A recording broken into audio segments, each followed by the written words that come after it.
Uh, you and Eric had great chemistry on air. Yeah. Indeed we did. We're actors. Are you telling me it wasn't that way from the beginning? No. Well, it was again another evolution, a chronology of toxicity, if you will, and again lens issues. At the time, it seemed to me like I was working with the biggest egotistical asshole I'd ever met in my life. Swagged in and out of the toilet, swagged on the set, boast about his feathers, his hair, always primping for makeup, always hitting on every girl, taking her to his motorhome and so on. I said, who is this jackass, right? And then for a long time, for 5 years, I kind of endured that. But I endured it on two levels. I endured it because this series wasn't about you, Larry. So get over it, or make a decision and find a solution and be resilient, but don't wallow in this toxicity. Maybe it's his fault, maybe it's your fault, but don't wallow in it. And so at 5 years, I go to Brazil to do a personal appearance in Sao Paulo and Rio de Janeiro, and I come back. When I'm in Sao Paulo, 40,000 people meet me at the airport. Literally 40,000. I got to be Elvis for an hour, right? And I couldn't believe it. I'm thinking, my goodness, look. And they had their little Chips uniforms on and all this little kids and stuff. And McCann Erickson, the largest advertising agency, one of them, and this was one of their capitals, had really promoted me coming to do this personal appearance. So I come back, and my agent, and an actor is only as good as his agent, contrary to what people say. You can be a great actor, but if he doesn't have a stable, you're going to be a wannabe. It's a matter of time. And so he says, hey, I just got a call from your friend over at NBC. And what friend's that? And he said, Brandon Tartikoff. I said, oh, yeah. How's he doing? He said, good. He said, he loves your work. Yeah, but they're going to let you go on Chips. I said, what do you mean they're going to let me go? And he said, well, they're caught in a hard spot because, Eric Estrada wrecked his motorcycle and almost died. And you gave him first aid. You remember? Because you were in the Marine Corps, you know how to do all that. So I said, yeah. And he said, you saved his life, basically. And he says you saved his life. I said, yeah. And they took him to the hospital, gave him last rites and everything. They thought he punctured his aorta and ruptured his lungs, broke his sternum, wrecked the motorcycle, hit a truck, and he did what's called a high side, where the motorcycle flips up in the air and hits you, right? And it's treacherous. And so Eric was basically, they said he's not going to live. His lungs are filling up with blood. He's bleeding out and so on. So I went to the hospital with him and so on. Anyway, 5 years later, I come back from Brazil, right, to jump, forward jump. And I'm not in the series anymore. And they said, Eric had you fired. I said, what do you mean? How did he do that? And they said, well, when he wrecked his motorcycle? Yeah, well, he wrecked it the second time. I don't know if it was real or on purpose. But he sued MGM and NBC over that wreck. And he had both of them by the you-know-what, because now either they agreed to what his demands were, or he was going to walk, and they were in the position that they had 5 years, but they needed that sixth year for syndication. In order to have an ROI, return on investment, they needed that 6th year.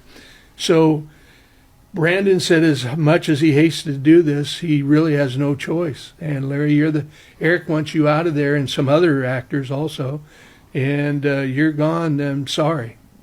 So I said, oh, shit. Now this is where the spiral begins, right? So I'm a businessman more than really an actor, I think. And so I said, okay, my Rogers and Cowan was my PR agent. That's a whole nother bunch of crap, right?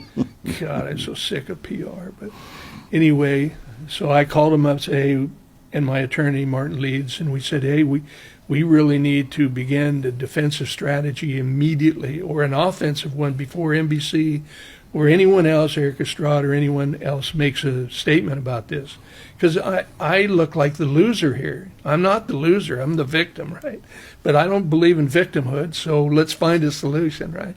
So I hurried up and had this guy, one of their favorite LA Times writers, of course. He comes over and we have lunch at Le Serre in the valley here, with famous French restaurant, one of my famous or favorite places. And you know, I do an interview, and it's a pretty good interview, excuse me for being pompous.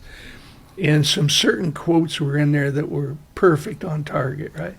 And so they published that Larry Wilcox has left Chips, made a decision to leave Chips. So everyone thought I left the show, right?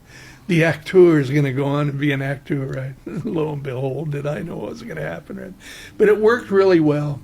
And for a long time, I went on angry at Eric and pissed off, and the hick in me said, I hope I don't meet him, because if I go behind the barn, I might teach him a lesson, right? Not a good path, but anyway, that was the punk in me at that time, and I apologize. So I go 5 years, and I sit down with the producer, Cy Shermack, who says, I said, hey, I wrote these 2 scripts.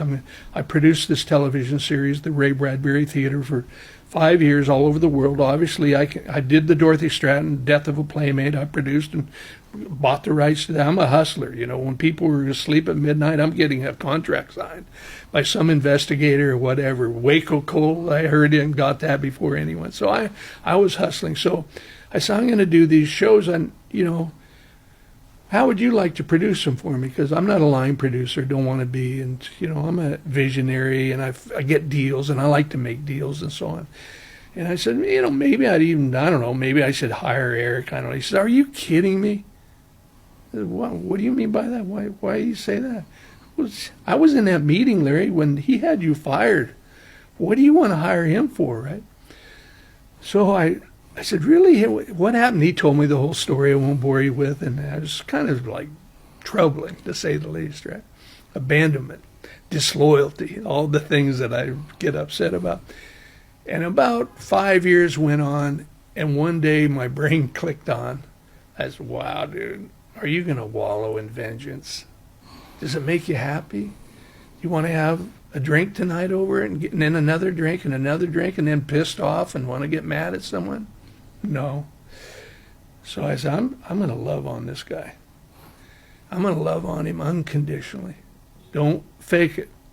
Either you do it or you don't.